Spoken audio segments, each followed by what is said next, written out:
Everything is baby soft. Really?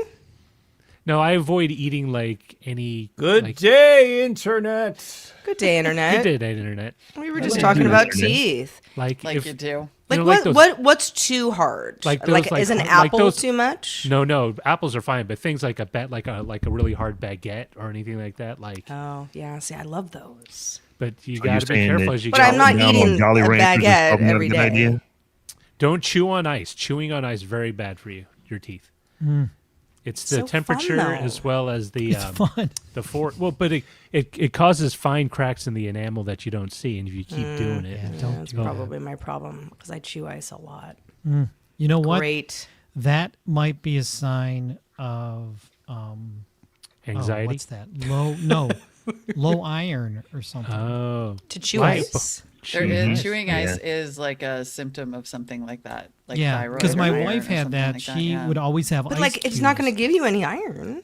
No. It's anemia. Maybe that's what it is. Anemia. Because I know sometimes if somebody is low in iron, dementia. No, because my wife would have ice chips and she would use it, and then she went to the doctor and they said it was something like, it's like a blood thing. Like it's really vampiric. It stimulates something in your jaw, I guess.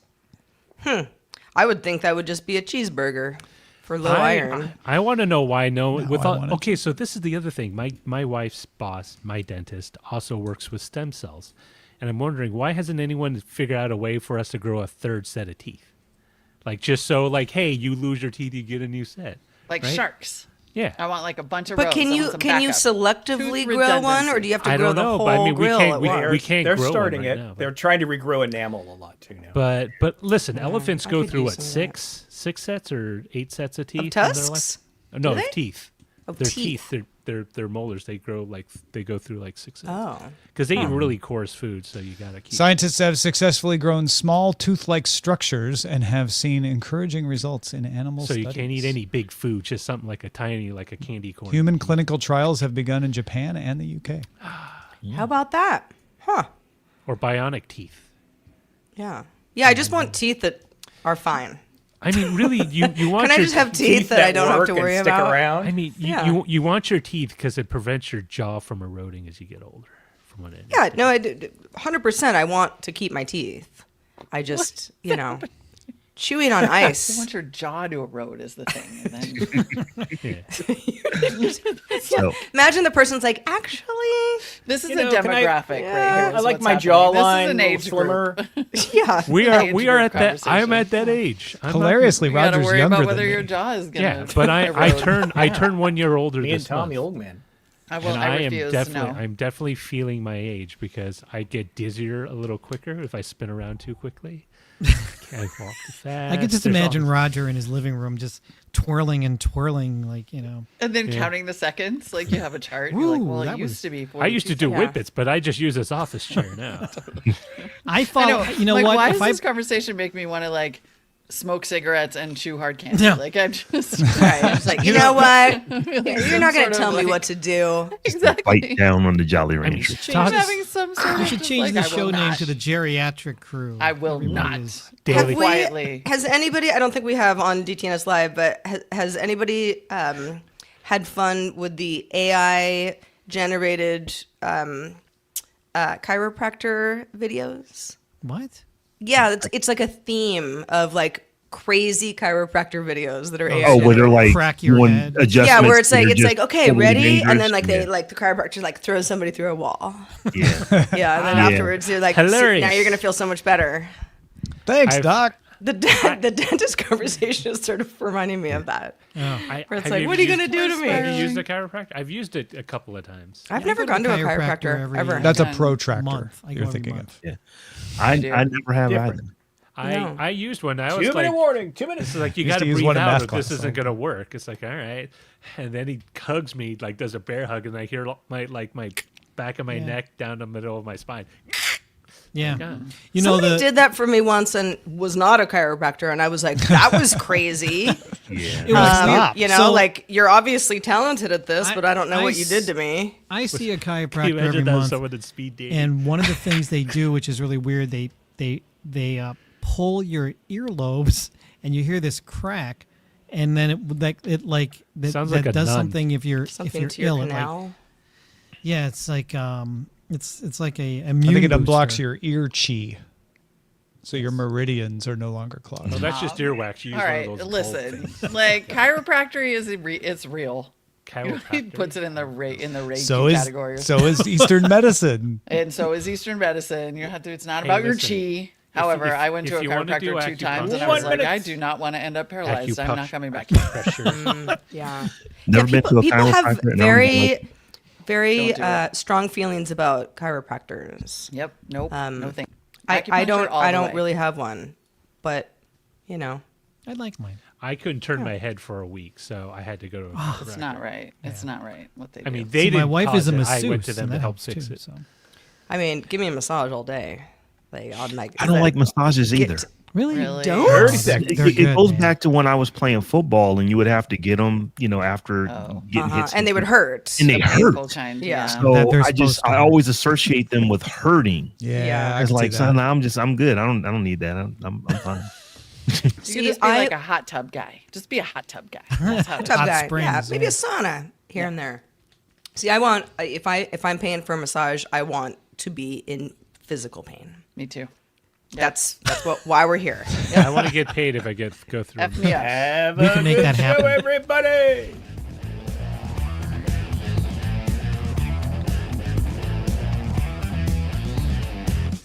Good day, Internet. This is DTNS Live for Thursday, November 13th, 2025. From Studio Animal House, I'm Sarah Lane. From Studio 7 in Los Angeles, I'm Tom Merritt. From Columbus, Ohio, I'm Robb Dunewood. From America's most exciting city, Oakland, California, I'm Molly Wood. From the second most exciting city in the world, drawing the top tech stories in Cleveland, I'm Len Peralta. And from some city in America, I am the show's producer, Roger Chang. DTNS Live is made possible by you. Thanks to all of you. Perhaps you're Kevin Morgan or Paul Thiessen or Ali Sanjabi or someone else. Whoever you are, we thank you for supporting us and making the show possible. We sure do. And we welcome one and all to DTNS Live. Woo woo! The show where we discuss the week's tech news to help us all go through it and understand it a little bit better. Molly Wood, how the heck are you? Hey, friends. I know it has been a minute. It has been a minute. I'm great. We're in the liminal space. Who else feels that I'm in the liminal space of like there's still a bunch of hustle left, but I'm so close to the wind down toward the end of the year. Yeah. And so I'm just sort of trying to keep it together. Just keep it together. I'm many watching plans. that one neighbor who slowly is changing all of their 12-foot skeletons into 12-foot Santa Clauses. They And missed the just- turkeys. And Where are like, the they're only 2 in at this point. So I'm like, all right, we still got a ways to go. Yeah. I need to get on the decor. How many are there supposed to be? There's like a dozen. Oh wow, yeah. Well, it's pride of ownership, they say, right? That's what they say. Well, if you are watching to our show live, you can help name this episode as we go through a bunch of stories coming up here. You can head over to dtns.showbot.tv to submit titles and vote on them as we go through them. We will check back in on the votes at the end of the show and crown a winner. Just a reminder, we also have an extended show for our patrons. So once we say goodbye, if you're a patron, the show does not end. Now, let's kick it off with a few stories that caught our eye today. Valve announced a new game console, reviving the name Steam Machine for a device that can play games, in this case, from Steam in 4K at 60 frames per second in your living room. It can attach to your TV. It can also be used as a PC. They also announced a standalone VR headset called the Steam Frame, which can wirelessly stream from a PC or run games on the device from Linux, Windows, or even Android, right on the headset. Both devices are coming sometime next year, and they haven't told us how much they're going to charge for them yet. What's our best guess on pricing? They said it's going to be a good value compared to building one yourself or another headset you might buy. 400. 400. Well, Yeah, I was gonna say are we talking $399. Quest or Vision Pro? Yeah, so the frame is going to have to be around $400 or $500, right? Tops. The Steam machine, I'm going to guess 6 to 8, somewhere in there. 100. I would say 5 to 6. Yeah, You think on most the things that lower I've end? seen, folks are saying definitely under 1,000. Yeah, I think For that's that, fair. definitely under 1,000. But 5 or 6 would seem like a sweet spot for a PC-ish game console. It's just a matter of whether they want to sell it at cost or make money off of it, frankly, is what's going to determine that price. Well, Reuters sources say that Verizon plans to cut around 15,000 jobs, sounds like a lot, roughly 15% of its workforce, as part of a restructuring under new CEO Dan Schulman.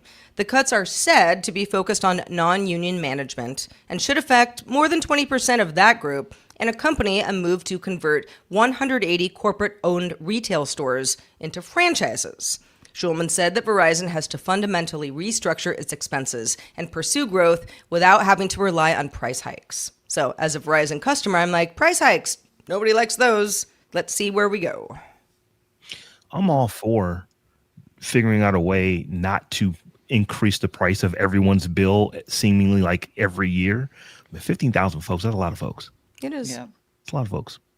I think we remain, I mean, this is a larger conversation, but we definitely remain in correction territory with jobs. I think everybody sort of knew that coming out of the pandemic, because then all of a sudden everything was roaring and there was a ton of hiring and people overbuilt after the pandemic layoffs. And I will not be surprised if some of this continues. I'm just impressed that Verizon is not trying to figure out how to blame my AI somehow. Right.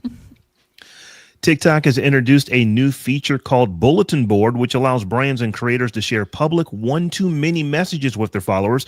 It works a lot like Instagram's broadcast channels, which launched back in 2023. This feature is a one-way communication tool where only the creator can post messages, which can include text, images, and videos, while followers are restricted to using emoji reactions. The Bulletin Board feature is currently being rolled out to creators who are over 18 and have a minimum of 50,000 followers. So one of the questions that I have about this is that, will there be an algorithm on this? If you are following someone who actually gets the service, if they send out a bulletin board announcement, will everybody who follows them gets it, or is it still going to be algorithmically driven? That's what I want to know most. Yeah, That's a good key question. Mm-hmm. Otherwise, neat. I don't use guess. Instagram's broadcast channel. I don't know. Maybe I'm just not following the folks that are using that. I guess they're using it rather than me using it, because if I'm following them, then it would just get served to me. But yeah, I don't know. I'm sort of surprised that it took TikTok this long. TikTok almost seems to be at the forefront of everything that's new about anything that is, short content, video and photo stuff. They've been slow on everything community, though. Like, they really have, I feel like, dragged their feet on the idea of allowing you to build your own community there. So this is kind of an interesting development to me in that regard. And it's about time TikTok ripped off Instagram instead of the other way around. I Yeah, mean, that's what I thought. Same. They got 10 more features before they catch up. Yeah. Yeah. Totally. Well, before we get to some more discussions, those were top 3 stories that caught our eye this week. All right, so Meta, who has something to do with Instagram, announced Thursday it's redesigning something totally different, Facebook Marketplace, with collaborative tools, AI-assisted shopping, and a new checkout system. Users can now create shared collections of listings. They can chat jointly with sellers and comment or react directly on items. Meta AI will suggest buyer questions, generate insights for things like vehicle listings. That's going to be a new one. Checkout now shows total costs up front. That should be helpful if you really want to know what that coffee table is really going to cost you. Meta also integrated eBay and Poshmark listings earlier this year to expand product options. So they're working on Facebook Marketplace. Now, before we get into, whether we think these changes are good or not, I will just say Facebook Marketplace is my favorite place to buy secondhand items. You can get anything there. Now, you have other places to get stuff. Obviously, eBay, Poshmark, Craigslist, Nextdoor. You have options. But Facebook Marketplace, at least in LA, is pretty great. It is. I use it a lot to unload things. Like, instead of going to Craigslist, I find Facebook Marketplace offers more potential interested parties. Also, it has fewer scams, or at least it did a year ago.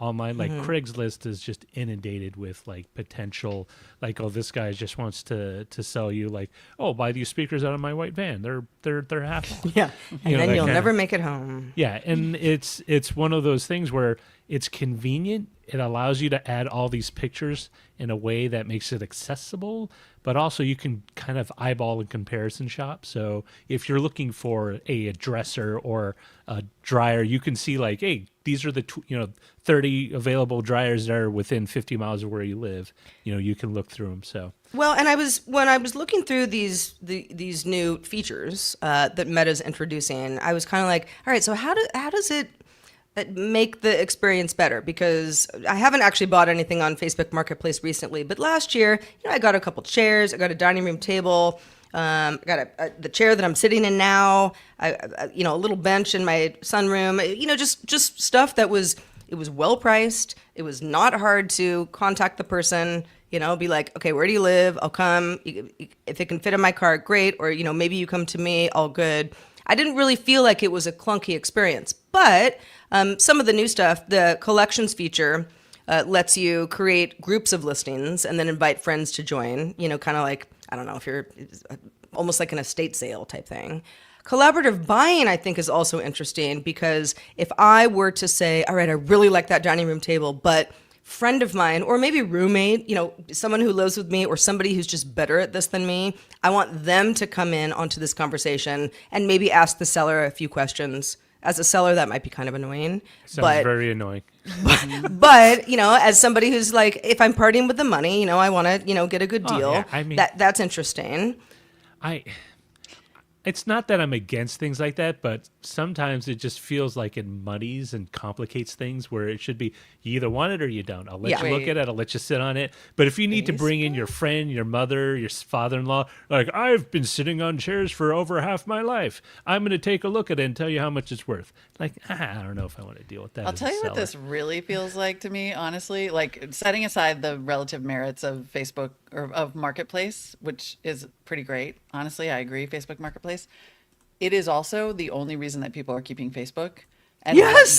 and It's what the these best part of announcements- Facebook. But what these announcements tell me is that Meta 100% knows that. And so now they are trying to turn Marketplace into a social network because Facebook is over. Marketplace is where all the juice is. And so they're like, how do we bolt on some community stuff to this that frankly is weird and makes no sense? I haven't but actually. it is a surrender of Facebook. I can't think of the last time I willingly went through Facebook to read anyone's posts, but I go there because they need to access Marketplace. Like, Yes. oh, I need to, like I'm in the market for blah, blah, blah. Let me look. Oh, I need to unload these chairs and this table and some other things, furniture. Someone buy Roger's chairs, please. Yes. The parents $25 really need each. some chairs Honestly, to go. I mean, they're if great. if you want this conversation to end, buy It's literally the been chairs. 5 years. since you've been $25 trying- for one, yeah. 4 for $80. But it's more engaging. The marketplace is more engaging ever since everyone sort of started souring on Facebook like 6 years ago. Like, it's just not a lot of. But not interesting everybody stuff. has soured on Facebook. I mean, I know that all of us are kind of like, yeah, Facebook. I mean, how often do we use it? I go to Facebook not every day, but relatively often because that's just where some people I know are prolific. The marketplace part of Facebook, I heard about it years ago. People were like, oh yeah, Facebook Marketplace. And I'm like, I don't need to use Facebook for that. But then once I did, I was like, actually, this is pretty great. There's some good stuff on here. So, if there's good stuff on here and those people are also using Facebook, why is Facebook dying? It's like, can't we figure out how to make Facebook great again? Well, here's the That's what thing they're with trying to Facebook. do. It's go. not growing. In fact, it probably is still growing. It's just not growing at the rate that other things are growing. And Meta is good at reading the tea leaves. It's like, hey, if we're not growing here, that means that we're not going to make money here. So we need to go figure out how we can make money else places. So I think that, Molly, you hit it nail on the head. It's like Facebook is, I wouldn't say that it's dying. It's just not growing. It's not getting young folks who are just, I really want to go get on Facebook. They do, however, really go get on Facebook Marketplace. So if we can turn that into a social network, then maybe we can interest them in doing something else in our walled garden that they will ultimately make us money. I mean, Facebook has 3.07 billion monthly active users, which is up from 3 billion last year. Now, they do often lie about their monthly active user stats, so let's like take that. But yes, I mean they're huge. No, but I'm not trying to say, Larry, in Atlanta, that literally everybody has left Facebook.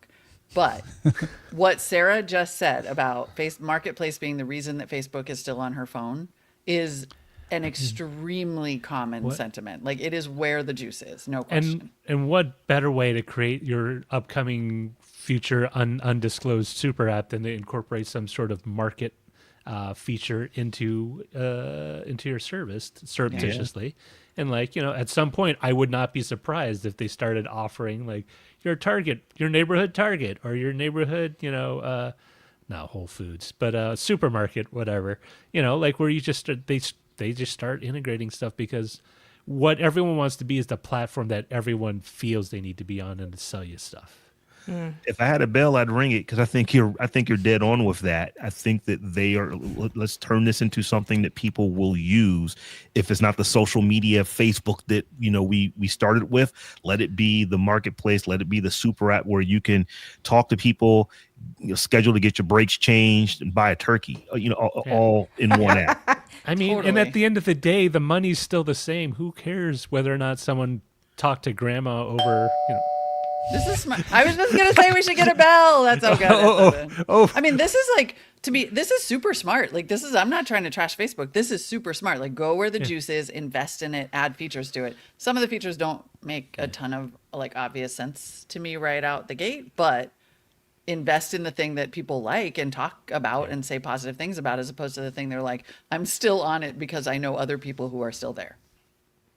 Well, so for example, the eBay and Poshmark integration, which was announced earlier, that wasn't an announcement from today, but it's new as of this year. I have a friend who unloaded a bunch of just tech equipment, not onto me, but basically said, hey, if you want to sell this on eBay, and I've got I've got an eBay account I've used for a million years, I just don't really want to do it. We can split the profits. And I was like, okay, sounds great. I haven't gotten a lot of bites on eBay, but if I can, get that much more eyeballs using Facebook Marketplace, then that's great too. Or if I want to sell a bunch of stuff out of my closet. This is the thing. Facebook Marketplace feels more like going to the flea market, the Rose Bowl, and less like you're going into some just sort of nondescript big box store, which eBay feels like. I know you can buy things from individual buyers, but there's a feeling of not being as overwhelming as eBay is. Well, here's the question I was going to ask. Sarah, since you use it, are you starting to see new products on there where you're not necessarily buying somebody's used stuff? You're literally going and buy something that's brand new on Facebook Marketplace, 100%. On Facebook Marketplace. So, yeah. In fact, okay, so when I bought it was a secondhand dining table. It's very nice. I like it very much, but I got a really good deal because it was a bunch of people who were flipping houses and they were staging them and they were just, going through furniture and they didn't care that much. But I wanted a dining table, and half of the items that were shared with me were like from Living Spaces, which is, a store. Living spaces. Yeah, it's like, which is great. They have nice things too, but it's like, no, I was looking for something that was a hand-me-down to get some sort of a deal. But yes, you get a lot of new stuff on there. Poshmark, same way. I mean, if you spend time on Poshmark and you're looking for stuff, I mean, half the stuff is new with tags. It's like, it's not secondhand stuff. It's just somebody who somehow something fell off the back of a truck and now they're selling it to you. Reminds me of this lady that lived a block over in the Outer Sunset when I lived in San Francisco, who I thought, oh, she's having a garage sale. And then after I'd lived there for a month, realized, oh, she's having a garage sale every weekend. And all that stuff is like inventory overrun from someone's import-export business. Like, Yeah. A friend of mine, I've got some neighbors like that too. one of my wife's friends, her side hustle is she buys pallets of stuff from Amazon. So this is stuff that, a lot of times it's stuff that like just, they wanted to get it out of a warehouse, or it was something that somebody bought a bunch of and didn't need it and they returned it. And we're not going to send it back to a warehouse. Let's just get rid of it. So they'll put that stuff on a pallet, and she'll spend $2,000-3,000 on a pallet. But then once she goes through it and puts it all on Facebook or puts it all on eBay or wherever she lists it, that $2,000-3,000 pallet might end up being $4,000-6,000 in sales. And it's literally a very legitimate side hustle for her. It's there are very entrepreneurial people that I know that will specifically segment out their products, whether it's apparel, whether it's like small collectibles, and they say, okay, this goes to eBay, this will go to Facebook Marketplace. Facebook Marketplace is for those odds and ends that are a little expensive to ship because of the size, but it's something that is if you live in an urban area, you'll have enough of a customer base to come look at it that you can at least sell it through. Well, may all of us get one of Roger's chairs. Yeah. This I'm is also the selling. lesson I think we should walk away from this with. I'm also selling stemware. Listen, the holidays screams one thing: not enough chairs and not enough wine glasses. Red wine, white wine. He's not wrong. Water goblets. You're not wrong. In fact, wrong. I've pretty much broken all of my wine glasses. So let's talk. Listen, you may want to jazz $40. up your listing as like a holiday special. That's what I did today. Use your children. I actually use ChatGPT. It says like, hey, if you're running out of space, pick up a chair, cheap, festive, fun, and practical when the season's over. Well, whatever the season, you may be either reading or listening to a book. And Spotify has a new use for LLMs in its audiobook division. Tom, tell us more.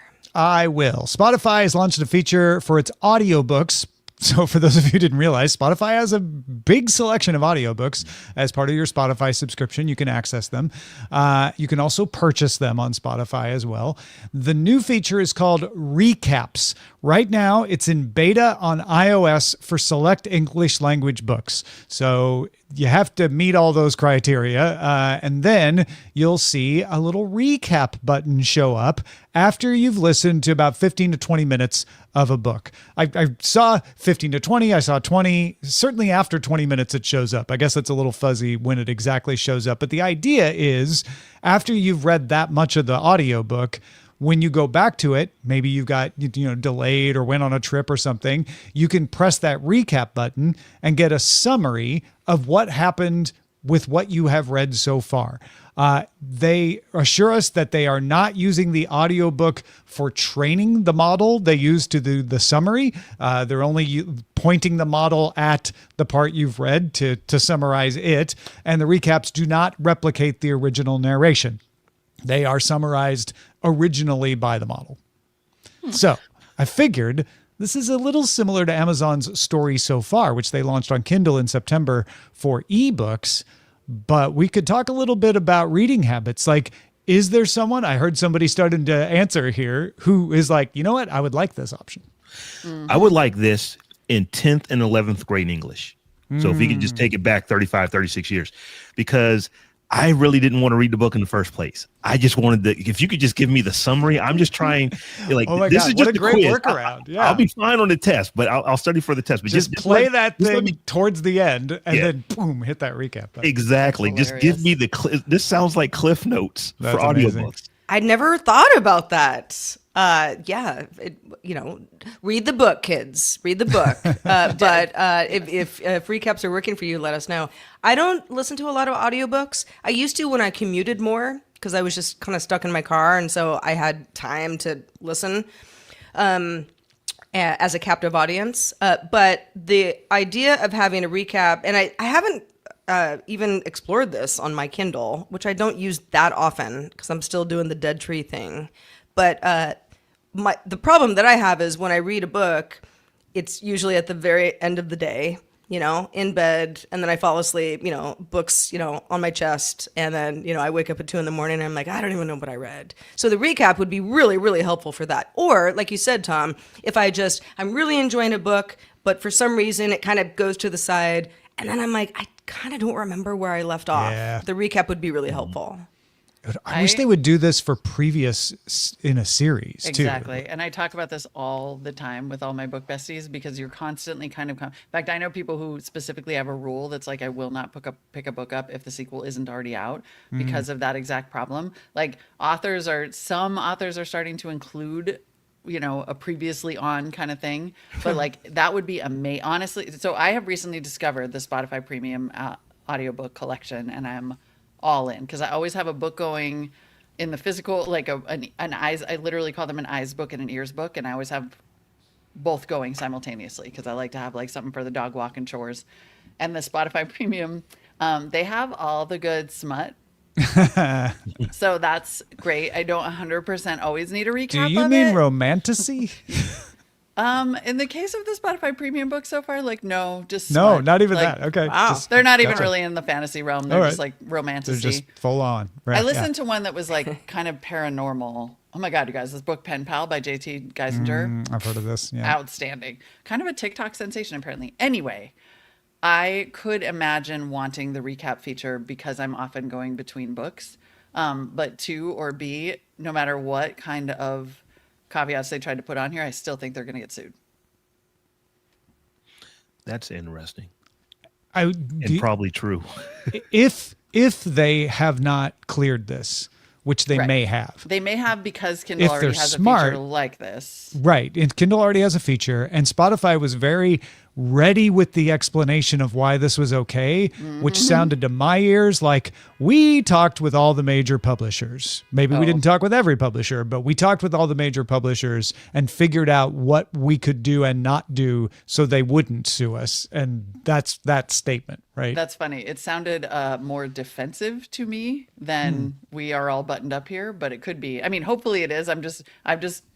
My first thought was like, okay, good try, you guys. Good try. Like, I think there's enough anger, and this is, again, it's audio, like I don't know. And there's already publishers are so angry about, say OpenAI basically saying like, yeah, we kind of did crawl all the books illegally and we can't find them to delete them. And I'll be keeping my eye on, separate from the consumer story here. Like I will be keeping my eye on the publisher reaction to that.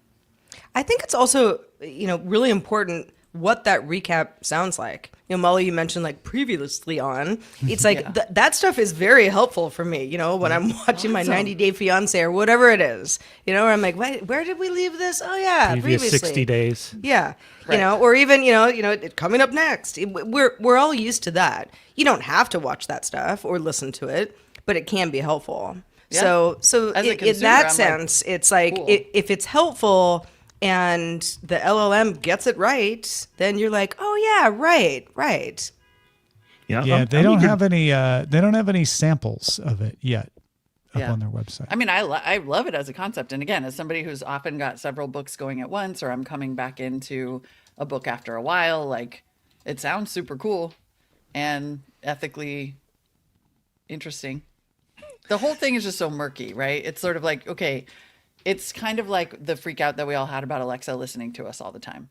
Like it's 100% listening and it's 100% gathering information. And then and everybody was like, no, it's not. And then the recordings come out. They, then somebody leaks a bunch of recordings of people and the stuff that Alexa is overhearing. Like this is Spotify saying, we're going to listen to the book that you're reading along with you.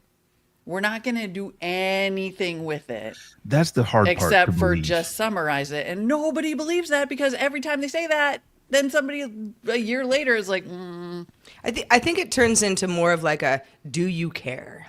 Because they're going to do it. Do you care if they do it or not? It's not a matter of are they or aren't they. It's do you care? Who do you mean by you? Do you care if you are an author trying to make money on your book? Or Yes, you and do. You watch the music industry just get decimated by like pennies per stream? Like, yeah, you care. Mm-hmm. Yeah, that is a big deal because it's absolutely useful if you're reading a book and you set it down. Like I don't listen to a ton of audiobooks. It's usually when I'm traveling. So there'll be times if I get off the plane and I don't have any reason to go back until I get back on the plane, it's just like, I can't remember what I was listening to. That was 5-6 days ago. I've got to go back. And if I can get this recap, that's great.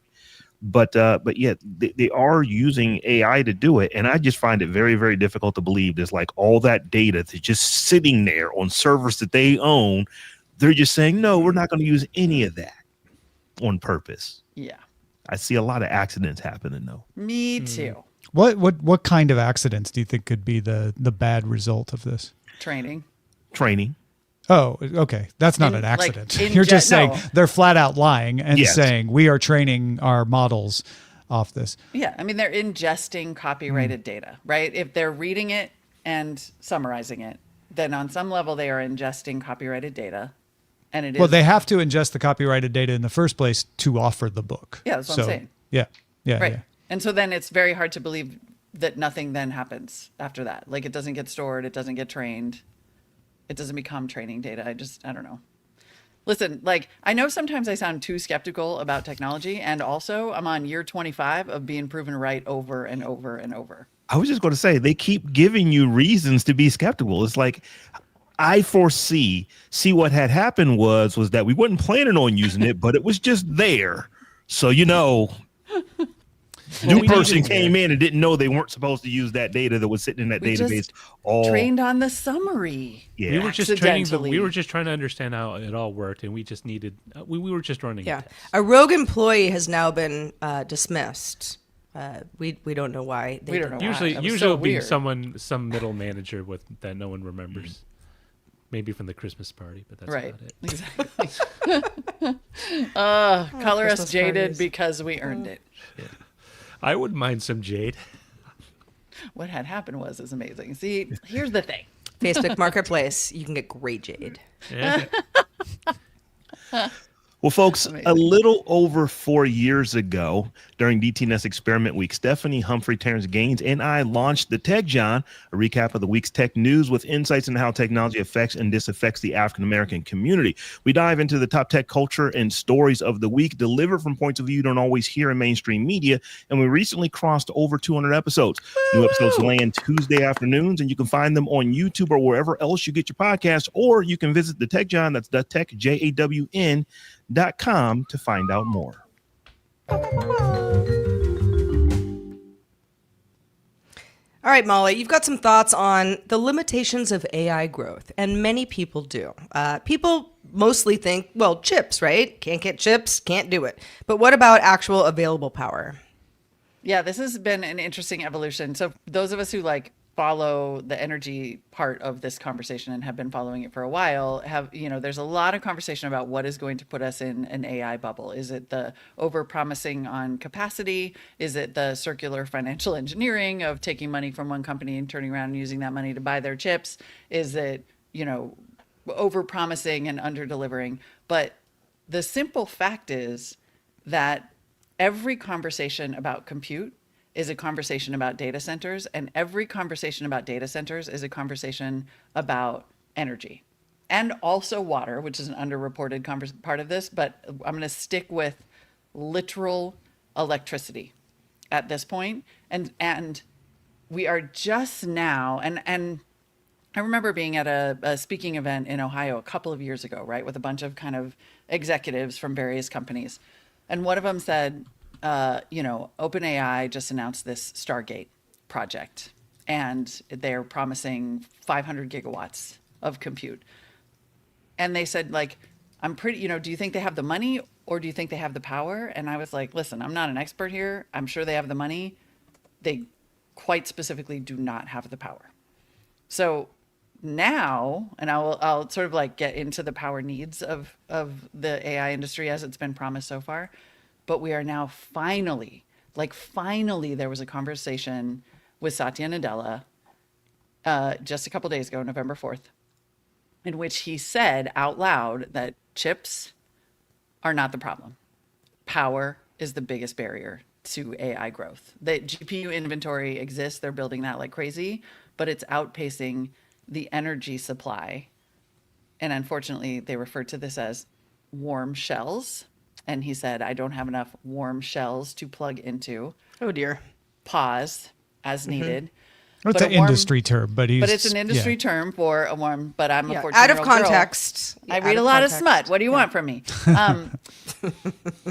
But a warm shell refers to an existing infrastructure that's hooked up to the utilities and the water that you need. And so let me this is a sneak peek from a newsletter draft that I've been working on for a while. So United States electricity demand, right, has been like, we've predicted less than 1% load growth being the increase in electricity demand for like the last 20 years per year. Now that demand is like 25% by 2030, 78, 80% by 2050. In order to meet that demand, so let's say Sam Altman comes out and says we got a 500 gigawatt facility that we're working on with Oracle. 1 gigawatt is equivalent to 1 nuclear plant. In order to meet, and the United States, just side note, has built 3 nuclear plants in the last 30 years. And one of those was just started in the 70s and just like got stuck. In order to meet the electricity demand that just the US is forecast to require, we will need 80 gigawatts of additional capacity every year for the next 20 years. We will need 80, like if you just did it with nuclear plants, 80 nuclear plants per year. A natural gas plant is like a half to a gigawatt. So 80 new gas plants.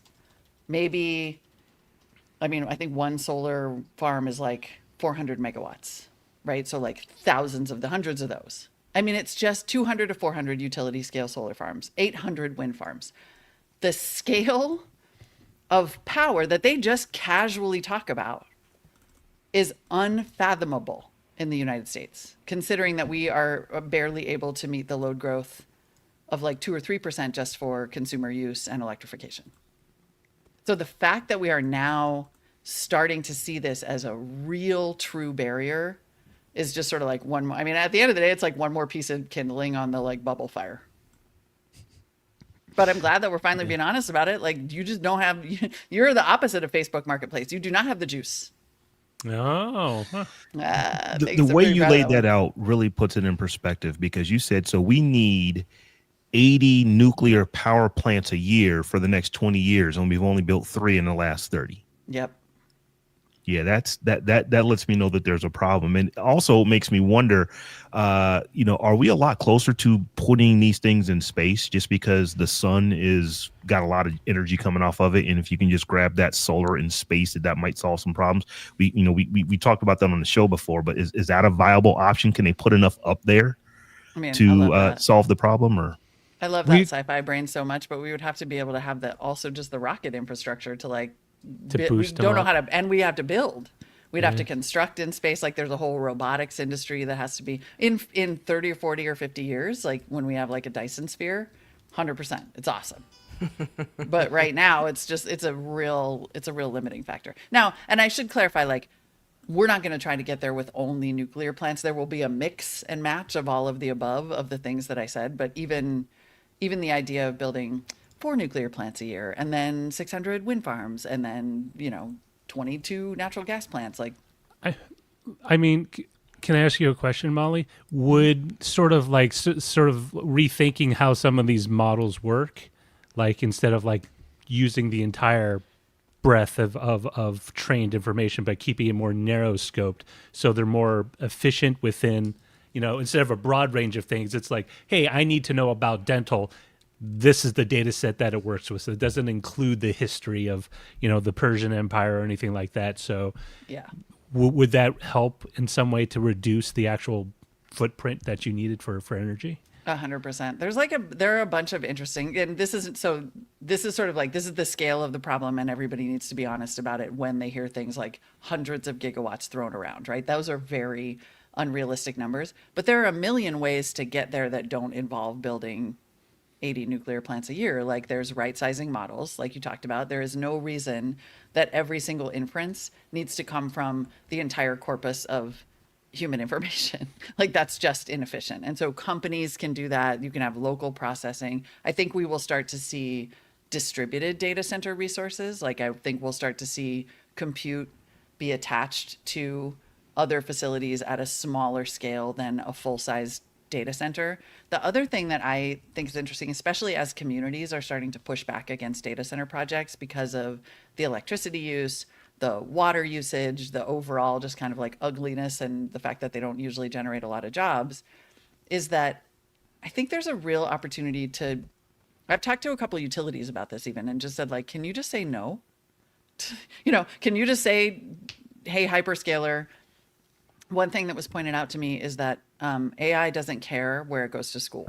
Like, an LLM doesn't need to be, there's a sense that if you build a data center, it has to be online 24/7 with like what they call 5 nines reliability, like that power can never go out. If you're just training, that doesn't matter. So you could build a big facility that is powered by intermittent solar power with battery as a backup, and maybe that power is 99.999% of the time, but it doesn't matter because you're just training. And then you have a smaller always on facility for inference that, translates that information into answers. Like there's a lot of clever solutions that I think we are going to need to demand from hyperscalers, and that they will start to demand from themselves, because they'll realize, like, we wrote a whole lot of checks that the American utility infrastructure cannot cash. If they could underwrite or at least subsidize solar on my house, I will help contribute to powering their future. But I mean, think of all the roofs that don't have solar panels that you could easily tap, but also having, models that are more localized, so you don't need to have them in one specific, easily targetable building. Yeah, and making the chips more power efficient helps too. 100%, yeah. And the chips have gotten, I talked to NVIDIA at the beginning of this year. I mean, the chips get like 100 times more efficient with every new architecture. They genuinely do. I think, like, Roger, you're totally on, like, I can't say who, but I was talking to somebody recently, and they're effectively working on, like, SETI for compute. I thought you meant like free solar panels for my roof. Well, but yes. Merry Christmas, Roger. But that, right? Like, if you let me rent some space for compute, you get free power for life. Like, that is on the table. I mean, in a weird, it kind of reminds me of a little bit of public storage, right? You just have these empty spaces, and like, I got a place. And just to circle back real quick to the space data center thing, Google is testing this, and just to give you the timeline, they are putting their first trial equipment into orbit early 2027. That's trial equipment. That's to see how well it works. That's to make sure that the cooling and all of that works, and that they can get bandwidth back down. So that's before you even get to the idea of actually putting enough of these up there to make it useful. So to Molly's point, it's definitely a thing that is being done and being researched and being worked on, but it's not something you're going to be able to do this year or next. We're just gonna have instead of the rings of Saturn, we'll have like the rings of data center around the Earth. Yep. I mean, honestly, you could get real sci-fi in a hurry. Oh, I mean, Isaac Asimov, I'm sure, wrote about one of these things happening. Have you got to read the Golden Ecumen series by John C. Wright? It's like the weirdest trilogy I've ever. It's the most far out, creative, unbelievable, but it's got all of that stuff. But that's what makes it fun. And permanent reactors powered by the sun, and Except couldn't recommend it more. Speaking of reading, yes. Back on Earth, many people use and make Android apps. Robb, Google recently made a bit of an about face when it comes to how it handles those Android apps. What is the story? Well, Sarah, one of the really cool things, with Android is that you can very easily sideload applications onto devices without having to go through Google Play. Google Play being the official Android app store, and this has always really been a thing with Android. Power users love this feature. So if there's an app you want and it's not in the App Store, you can just go find the APK file for it, install it on your device, and you're up and working. But for some strange reason, Google thought back in August, when it announced a new developer verification requirement for all apps installed on Android, regardless of whether it's installed via the Google Play Store or not, that Android users would be cool with the decision. To give you a short version of the story, they were not. Power users felt that this new requirement would effectively kill sideloading, and simply say they made their concerns known. And to say that is an understatement. I mean, they were really, really upset with this. So the backlash was so great and the ruckus so loud that Google has essentially done an about face. In a blog post, Google announced a major concession to appease these users. The company says that it's building new advanced flow that will allow experienced users to accept the risk of installing software that isn't verified. The new advanced flow is intended for developers and power users who have a higher risk of tolerance and want the ability to download unverified apps. So basically, they said what you used to be able to do, you'll still continue to be able to do. That's what we've always been able to do. Now they did put more words in it. There's security, and we want to make sure these apps are safe, which is the reason that they want them signed. But I remember hearing this back in August, and I thought that Google, you're absolutely nuts if you think that your vocal power users are going to be cool with this. They will all tell the world that they're leaving Android. They'll go to something else, because this is one of the things why those power users use Android devices. They can install whatever they want whenever they want, and they don't have a company dictating what apps can run on their platform. But to leave Android en masse, where would you go? If you were that upset about it? A lot of Android users probably would go to, say if I cannot install, I might as well just go ahead and just use an iPhone. You can install. All Google was asking for was developers verify your identity. Then we will allow your APKs to run. They weren't banning sideloading, right? But what happened was a lot of developers, especially developers that appeal to power users, were saying, we don't want to do that. That's why we exist as a sideloading app. And it's not like all the sideloaded apps would go away, but a big part of that community was saying, well, we're not going to do the verification. And I mean, this sort of always kind of reveals the tension between the desire for a user base to be able to do what they want with a larger platform saying like, well, we also have to take some other things into consideration, like security.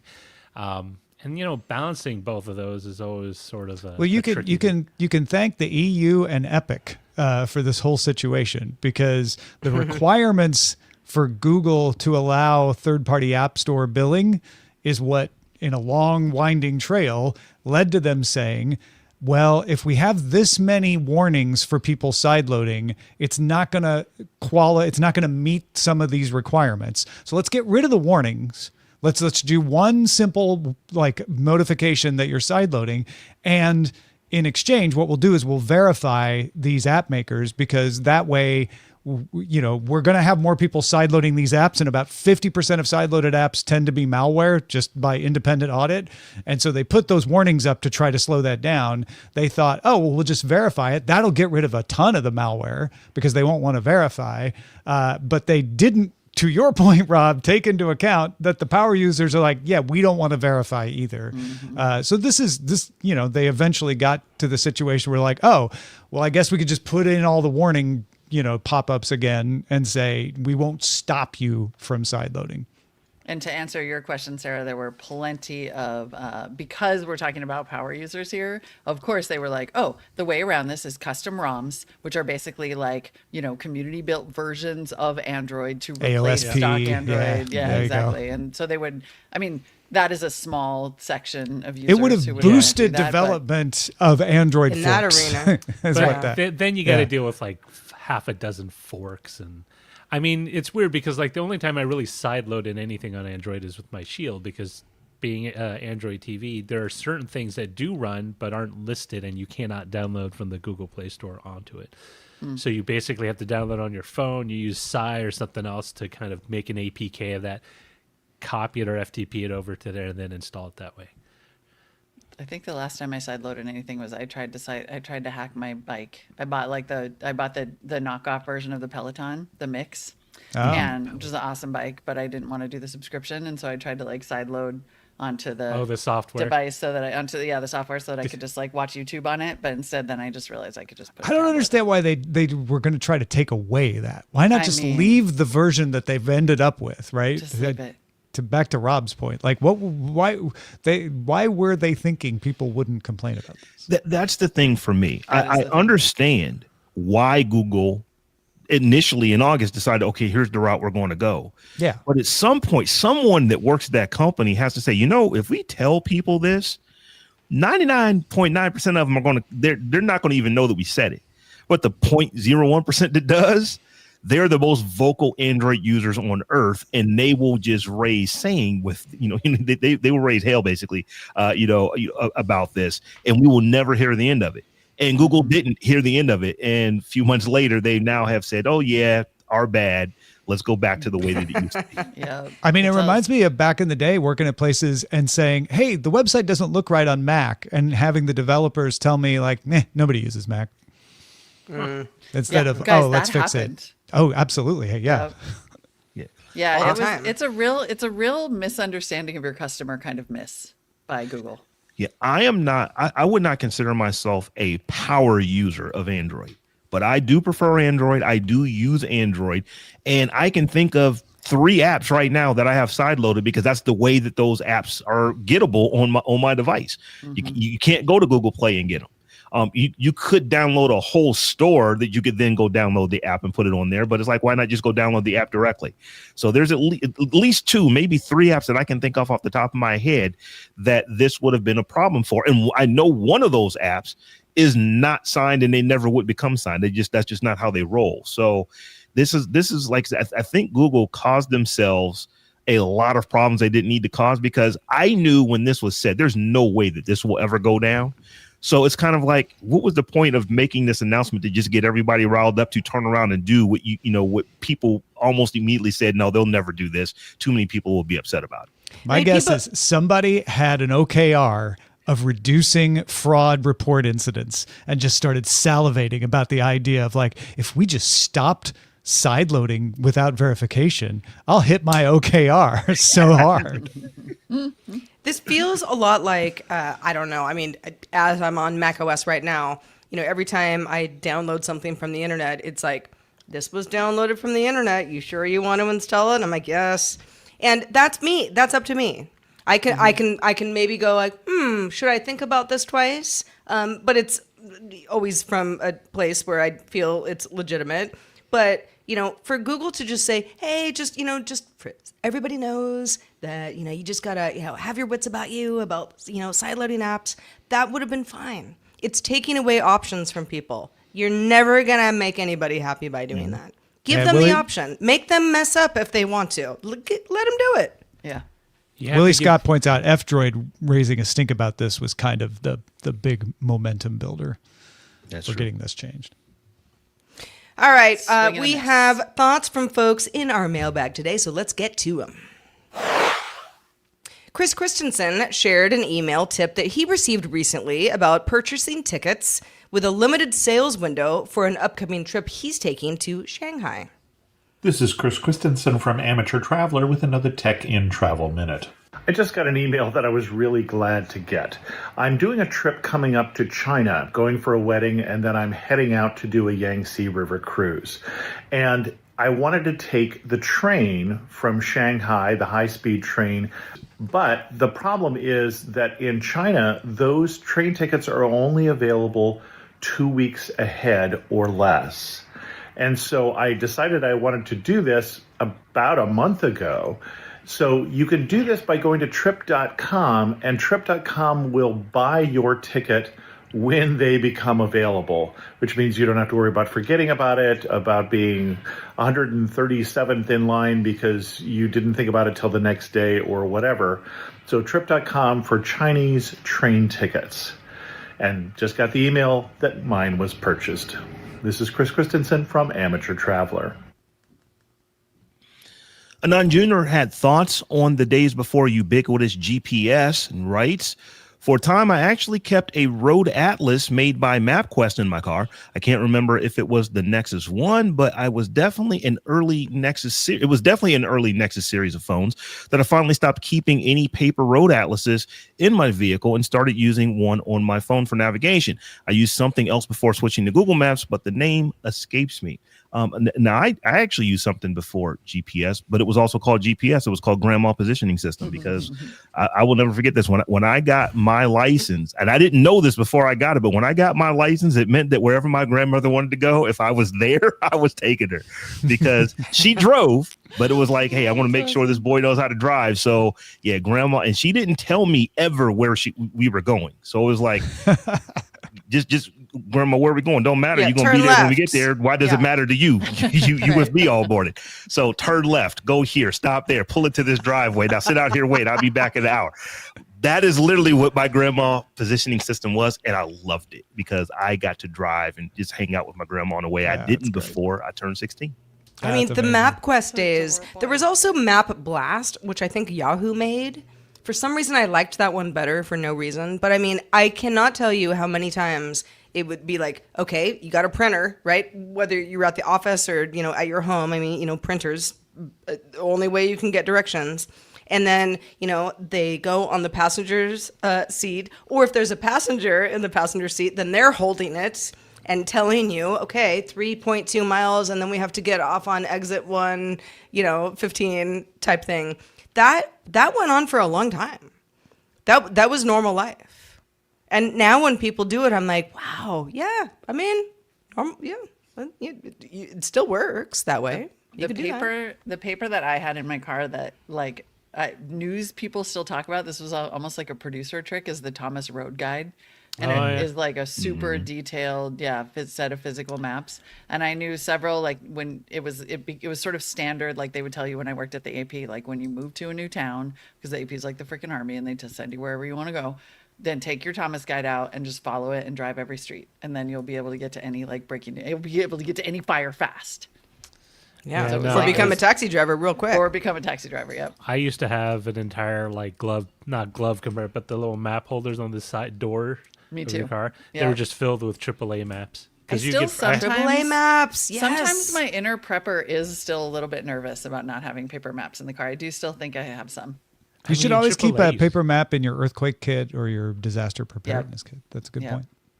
I have printed out directions to Fort Bragg, California, because I read that it's least likely to be hit by nuclear fallout because I am not right. Yeah, it should be a paper map of your area. But you should make sure it's not water soluble. So if you have to take it out in the rain, it's not falling apart. Crap, I need to put it in a Ziploc bag. Okay, I'll be right back. Yeah, well, here's the question. You got to laminate that map. I do have to laminate it. I have a laminator. Let's go. Is there anyone? It's craft time. Is there anyone under the age of 40 who was not in scouting that could actually read a map these days? I mean, that's probably not. I was about to say I can, but I'm not under that? 40. I mean, I don't remember it being a skill that they taught anywhere. Actually, no, I take that back. We actually had to learn it in junior high for some reason. Well, there's also everyone's different, right? It's like there are people who are like, I know where north is at all times. I am one of those people. I'm not trying to brag. I'm just like, I know where north is, so I know where I'm going. I don't necessarily know exactly how to get to that specific address, but I'm going in the right direction. And some people don't have that and have never had that because they've never really looked at maps. They just have somebody say, turn right, turn left, get on this, freeway. As long as I know where it roughly is between the major, not major obstacles, but the major landmarks of an area, it's like, oh, okay, it's between here. I just need to be 3 miles. Mm-hmm. Or if I'm in a new location, but I know generally where it is, and I base my direction on where the sun is for that time of year. And I was like, I can figure it out. It is because not, at least in the U.S., everything's a grid pattern. I was 100% raised on paper maps, and I have the one backpacking buddy who will be like, "Oh my God, go outside and look north," and I'll be like, "Siri, open compass." Like, I got nothing. I got nothing. I just remember sets in the west, or if you're in California, as long as I can see the Pacific, I know which side is west. That is helpful. Yeah. That is I just eat try to shredded sniff. wheat. I just try to sniff for maple, and I know that's Canada. Oh. No, what was the one? I learned this from Scooby-Doo. You must have a good sniffer, Tom. I learned this from an episode of Scooby-Doo that moss only grows on the north side of a tree. Yeah. And I believed that as a kid for the longest time, and my geography teacher smacked that out of me pretty quick. Yeah.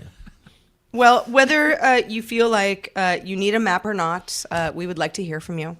Please send your comments on anything we talk about on the show or something you would want us to talk about on a future show to feedback@dailytechnewsshow.com. Of course, if you're a patron, you can comment on anything we post to Patreon as well. We read all of your comments, and many of them end up on the show later on. So thank you in advance. Len Peralta, come on out. What have you been drawing?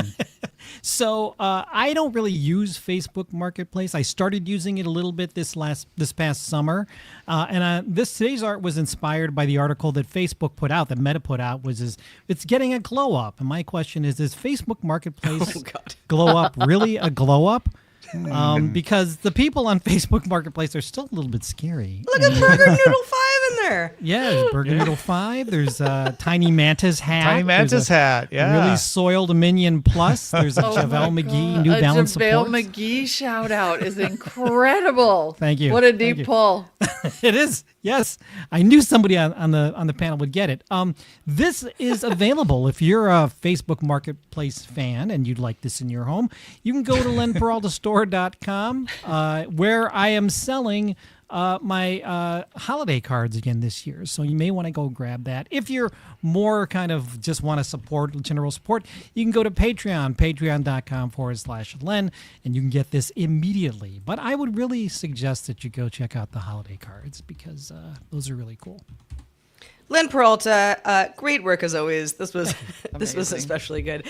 Molly Wood, also wonderful to have you on the show today. Let folks know where they can keep up with your latest. If you enjoyed my super nerdy conversations about energy use and resources, you will love my show on climate tech innovations called Everybody in the Pool, which you can find at everybodyinthepool.com. Sometimes it is just good to know that really smart people are working on really interesting things. And I will be publishing this weekend the newsletter that I read a little bit from. You can find that at everybodyinthepool.com or at mollywood.co.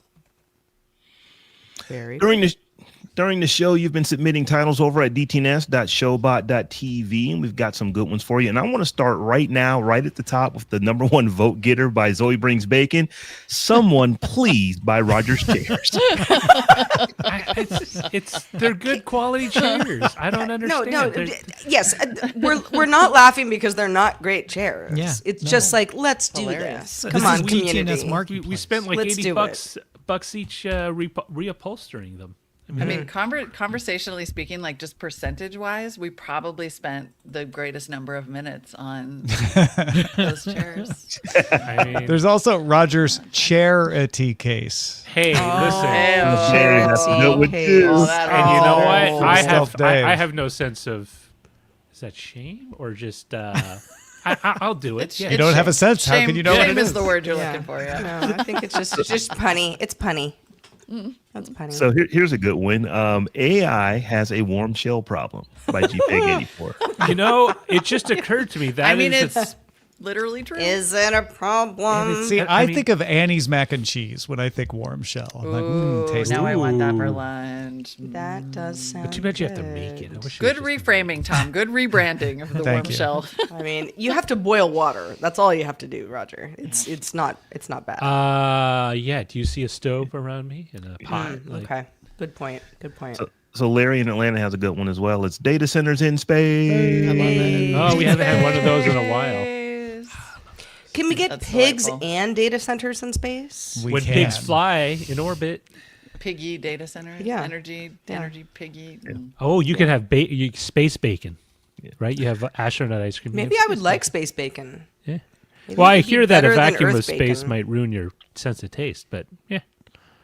Well, Sarah, what did we decide to go with today? Well, Rob, it was a toughie. It was a toughie today, but we ended up going with the Reverb Mics Facebook Marketplace, where the juice is. Yeah. Yeah, it's a good one. Love You can it. buy juice on Facebook Marketplace, I'm You sure. can bet buy you can. barbecue. You can buy Mexican food. Like restaurants put their food on there. It's ridiculous. Now, that Yeah. is not something I have ever even thought about. I'm going to it- have to look that I into see it. that.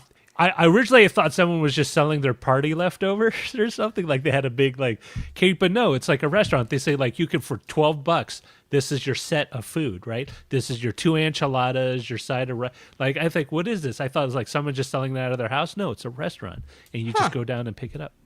All right. So it's literally where the juice is. Great. Big thanks to the juice we get from all of our supporters on Twitch, YouTube, and Patreon. Want to shout out, Tom says, go Chiefs for the renewal. Churros y Palomitas as well. Follows from Huge Rooster and Buzzy035. We got bits from Technomensch, SW Texas, PC Milesy. Follows from Damataru F. Wandell.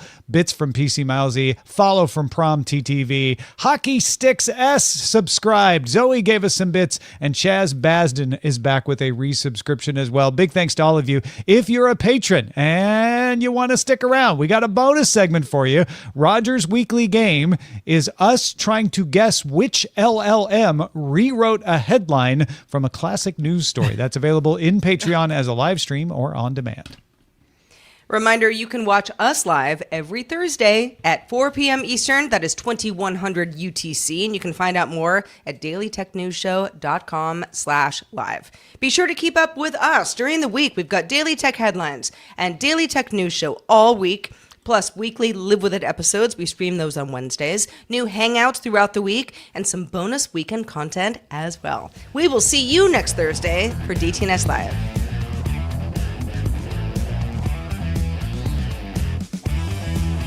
This episode of DTNS Live was created by the following people. Producer and host Sarah Lane. Host Tom Merritt. Host Robb Dunewood. Producer Roger Chang. Video producer Joe Kuntz. Producer at large Anthony Lemos. Contributing producers Kevin Tech, Noel Cow, and Brandon Richards. Social media producer and moderator Zoe Detterding. Our mods, Beatmaster, Dumbass Goddess One, BioCow, Captain Kipper, Steve Guadarrama, Paul Reese, Matthew J. Stevens, aka Gadget Virtuoso, and J.D. Galloway. Mod and video hosting by Dan Christensen. Music provided by Martin Bell and Dan Luters. Art by Len Peralta. Acast ad support from Tatiana Matias. Patreon support from Bobby Wagner. Our guests this week were Molly Wood and Chris Christensen. And thanks to all our patrons who make the show possible. This show is part of the Frog Pants Network. Get more at frogpants.com. Diamond Club hopes you have enjoyed this program.